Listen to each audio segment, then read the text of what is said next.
때는 1963년.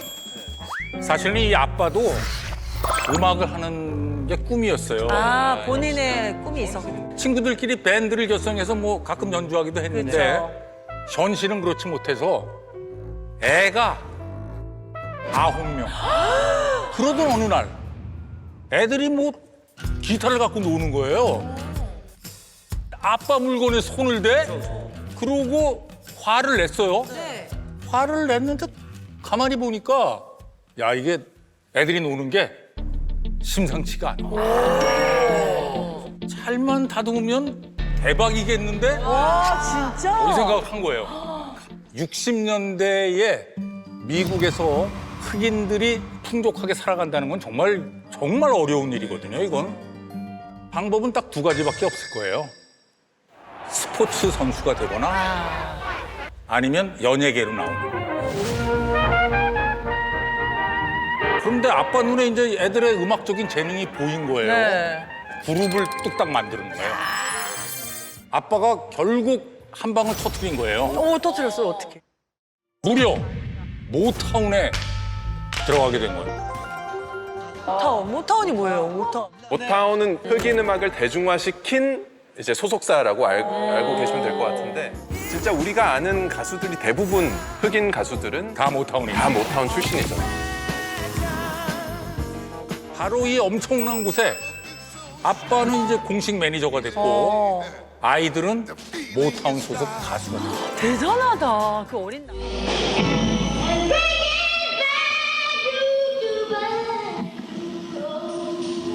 저 모타운 오디션 볼 때 영상이고 눈에 띄는 사람은 보컬, 센터. 제일 꼬마, 네, 센터. 막내 마이클 잭슨. 우와. 오, 나왔다. 와, 레전더리. 이 모타운에서 마이클 잭슨에게 한 가지 특별 주문을 합니다. 야, 네 나이보다 2살 깎아라. 신동 이미지를 주려고. 그렇지. 이게 어려야지 어릴수록 더 좋잖아요. 데뷔 4개월 만에 빌보드 싱글 차트 1위. 무려 4곡 연속. 4곡 연속. 좀 잘 됐네 이 정도가 아니고 난리 났다. 그야말로 난리 났어. 정말 초대박이죠. 그러네요. 그런데 위기가 찾아옵니다. 마이클 잭슨의 성공 전략은 뭐였죠? 2살 깎는 거. 그렇지. 그러니까 신동 마케팅, 유효 기간이 그렇죠. 정해져 있잖아. 분명하잖아요. 귀여웠던 그 천재 소년의 모습이 점점 사라져가는 거죠. 그래서인가 앨범 판매량도 점점 떨어지기 시작하고요. 아이들을 데리고 소속사를 옮깁니다. 그룹명도 더 잭슨스로 바꾸고요. 잭슨스. 몰랐어요. 하지만 뭐 성적이 여전히 시원치 않아요. 마이클 잭슨은 결심을 합니다. 가족으로부터 이제 벗어나서 나만의 길을 가야 되겠다. 솔로 가수로 우뚝 서야 되겠다. 대단하다. 자신만의 어떤 음악적인 갈증 같은 것들이 커졌을 거고요.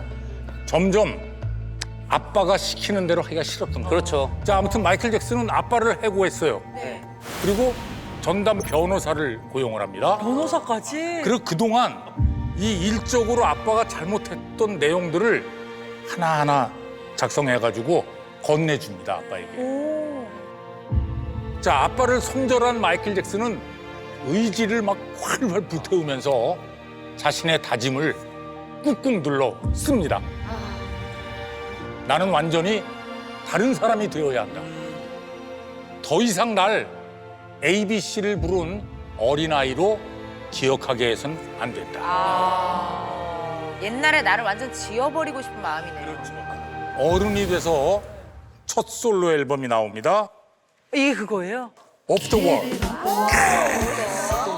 너무 멋있다. 잭슨 5 시절의 그 귀여운 신동의 이미지를 싹 빼고 그러네. 아주 멋진 남자가 됐어요. 이미지 변신 싸겠네. 와, 역시.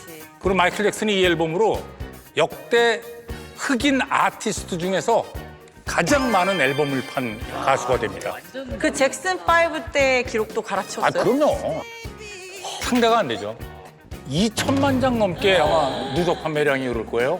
당연히 그래미 가야죠. 그렇죠. 그래미. 올해 뭐 앨범상 이런 거는 거의 따놓은 당상 아니에요? 그래미에서 연락이 오긴 왔는데 마이클 잭슨의 표정이 어두워. 그래미에서 사실 제일 중요한 건 장르를 망라해주는 제너럴 필드라고 우리가 본상 4개 부문이라고 부르는 앨범 오브 더 이어나 뭐 송 오브 더 이어, 레코드 오브 더 이어를 기대했겠죠.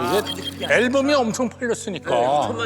근데 R&B 보컬 부문 달랑 1개. 어떻게 그럴 수가 있죠? 마이클 잭슨은 칼을 가는 거죠. 그래. 그냥 흑인 치고 좀 성공했네 이 정도가 아니라 세상 그 누구도 무시할 수 없는 독보적인 존재가 되어야겠다. 그래서 다음 앨범 작업에 몰두합니다. 그런데 여기서 갑자기 모타운 레코드. 그 모타운. 모타운에서 연락이 왔어요. 네. 창립 25년이 되는 해였어요. 그래서 모타운 25주년 특별 방송에 출연해달라는 거죠. 오, 좋다. 실제로 마이클 잭슨은 이 방송에 출연을 합니다. 그 대신 조건을 한 가지 걸었어요. 내 새로운 곡을 한 곡만 부를 수 있게 해달라. 바로 이 무대가 그 전설적인 문워크가 세상에 최초로 나온 순간이죠. 와. 84년 2월에 그래미 어워즈가 열렸는데 마이클 잭슨이 7개 부문을 수상을 합니다. 싹쓸이를 했구나. 싹쓸이를 했구나. 7개. 사람이 이렇게 성공하면은 그 다음엔 뭘 하고 싶을까요? 어렸을 때 못 놀았던 오랜 꿈이었던 놀이공원을 지은 거야. 그리고 이 네버랜드에 가난하고 아픈 아이들을 초대했어요.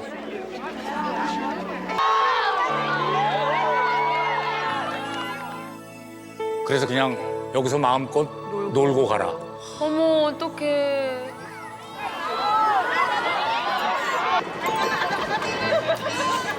하지만 이제 이곳은 이후에 엄청난 비극을 불러오게 됩니다.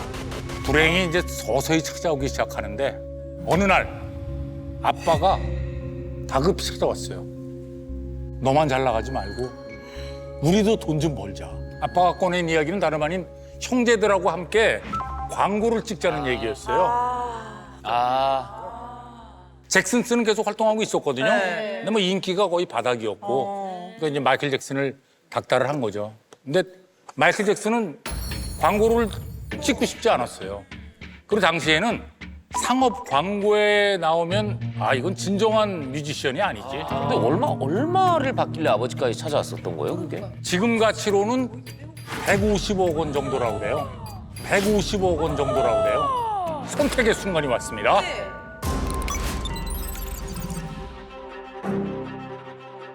당신이라면 어떻게 하겠습니까? 찍는다가 많어? 선택하겠습니다. 그러면 광고를 찍는다. 여러분의 선택으로 현실이 이어집니다. 이거 봐! 현실이 이어집니다. 이거 봐! 그럼 여기서 안 찍었다면 어떻게 됐을까요? 보죠 뭐. 광고를 거절한다.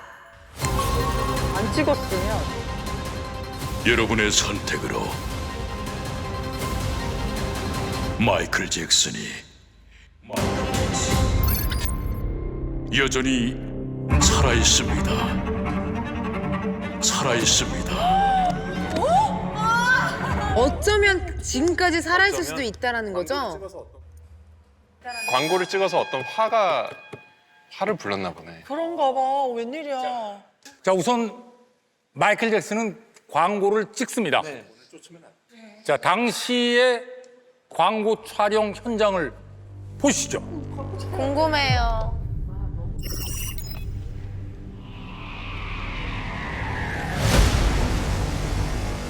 저거! 뭐야? 머리에 불 붙었어. 어? 사고가 난 거예요? 어머, 웬일이야, 웬일이야.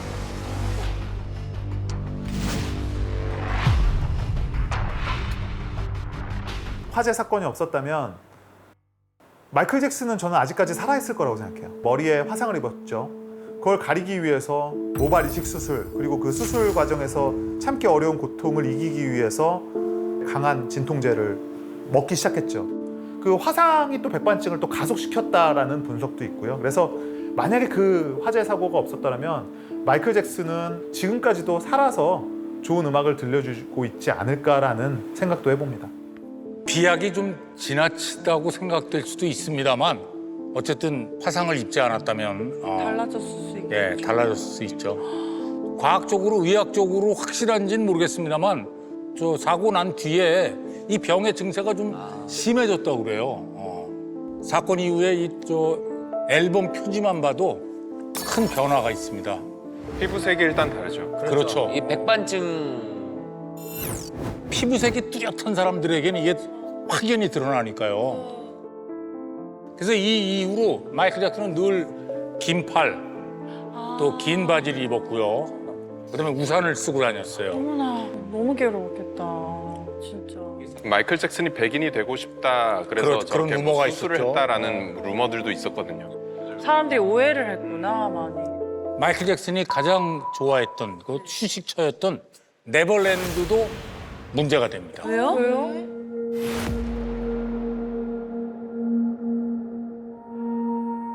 네버랜드에 자주 놀러 오던 아이가 있었어요. 근데 그 아이의 아빠가 마이클 잭슨이 아들을 성추행했다고 이런 주장을 제기를 했습니다. 이 문제로 마이클 잭슨 투어를 중단하고 급히 돌아옵니다.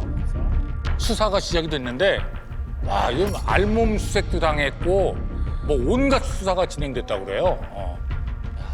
그러니까 투어를 또 중단했으니까 손해배상 소송까지 들어왔고 성추행 당했다고 주장한 아이의 아빠는 합의금을 요구를 했어요. 그래서 마이클 잭슨은 우리 돈으로 약 200억 가량의 합의금을 지급을 합니다. 당시에 이 사건을 집중 취재했던 기자를 미국 현지에 가서 만났습니다. 자, 한번 들어보시죠.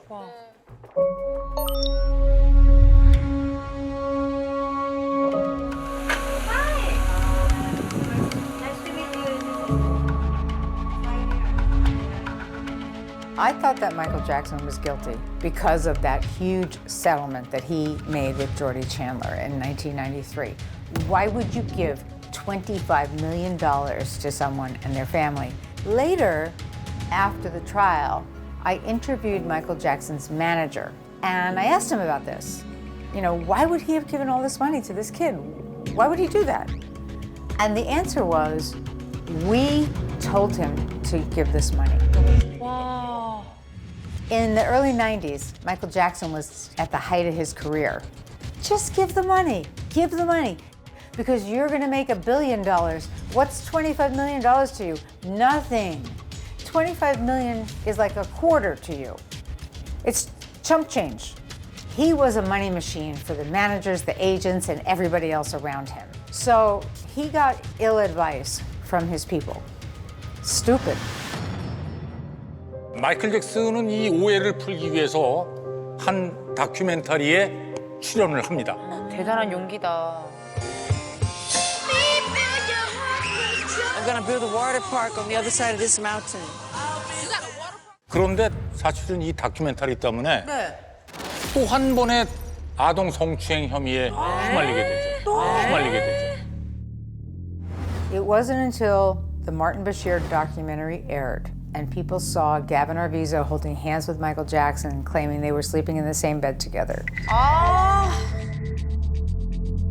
She does a tape for Michael Jackson after this documentary aired in England and then here in the United States. Michael Jackson was so good to us. Nobody cared about us the way Michael did. Nothing bad happened. There was no molestation. This is all, made up. This is all on tape. 이번엔 엄마가 아니라고 했네. He got the boy to tell the police that, yes, I was molested. Then they realized, we can get money out of this. So they have dollar signs in their eyes. 또 돈 때문에? And there were 2,400 media people at that trial. It was one of the biggest trials ever. And everybody was in the same step. And that step was, he's guilty. Let me tell you what happened today that proves he's guilty. Because as long as they could say and believe he's going to go behind bars, it's going to be a payday for everybody in the media. It wasn't until the jury came out with not guilty that all of a sudden they pulled out. They were gone like this. Because now it didn't come out the way they wanted. Everybody just said, you know what? Finish. Move on. 와, 너무 못했다. So it didn't matter what happened in the courtroom. 아, 씁쓸하다. 이미 마이클 잭슨의 이미지는 뭐 걷잡을 수 없이 추락을 그렇죠, 했죠. 그렇죠. 예. 이미 미디어에서 그렇게 낙인을 찍고 있으니까. 그러니까요. 사람들은 무죄 받은 거는 그렇게 관심이 없는 거예요. 이미지가 이렇게 된 것만으로도 마이클 잭슨이 공연 온다고 그러면 완전히 쌍수를 들어서 막 반대하는 나라들이 예, 등장을 했습니다. 아주 격렬하게 선택의 순간이 또 왔습니다. 당신이라면 어떻게 하겠습니까? 저는 돌파로 갑니다. 간다. 네. 투표하시죠. 간다! 간다. 간다. 어떻게 됐지? 여러분의 선택으로 현실이 이어집니다. 갔어. 착해. 갔네요. 역시. 갔네. 그냥 진짜 안 가면 뭐 어쩌겠어. 그러니까 뭐라도 해야 될 거 아니에요, 지금. 아니 가지 않았다면 이거 한 번만 들어볼게요. 그럼 가지 않았다면 여러분의 선택으로 지금의 K-팝이 사라졌습니다. 지금 얘기해드린 이 나라의 정체가 바로 대한민국. 아 진짜?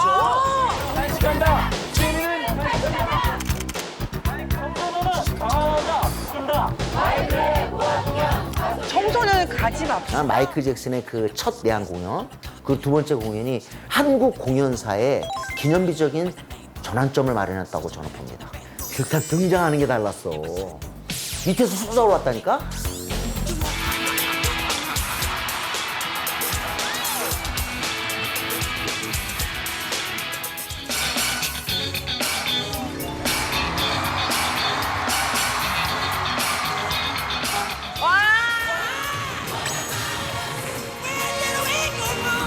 그때 있잖아요. 상당수가 뮤지션들이었어. 공연장에. 이런 공연을 우리 봐야 되는 거예요. 결국 음악은요, 공연이 발전이야. 사실은 그것이 아니었으면 지금의 우리 K-팝도 없는 거예요.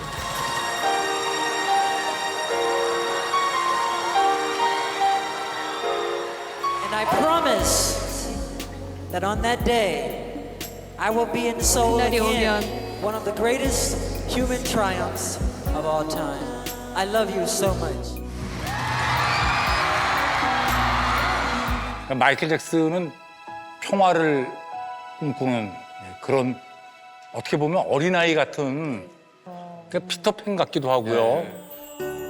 기부금을 다 합치면 1,000억이 넘는다고 그래요. 그러니까 전 세계에서 가장 많이 남을 도운 연예인이에요. 자, 2009년 봄입니다. 영국에서는 긴급 속보를 내보냅니다. 마이클 잭슨이 돌아온다.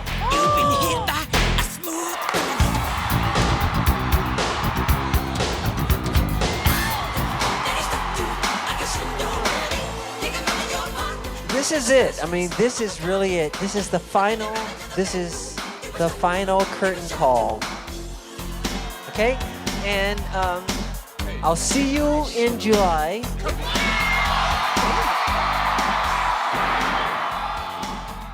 팬들이 마이클 잭슨의 복귀를 손꼽아 기다리던 그 순간 마이클 잭슨은 심정지 상태로 발견이 됩니다.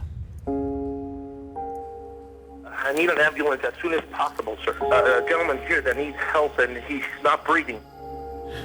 The legendary king of pop, Michael Jackson, passed away on Thursday, June 25th, 2009 at 2:26 p.m. 치사량의 수면 유도제를 맞은 마이클 잭슨은 그렇게 영원히 잠들고 말았습니다. Do you get any part of what you made? Do you get an allowance, Michael? Right. How much do you get? How much allowance? About $7 a week. How about you, Michael? You gonna sing forever? Yeah, I'll sing, and I want to do art, fine art.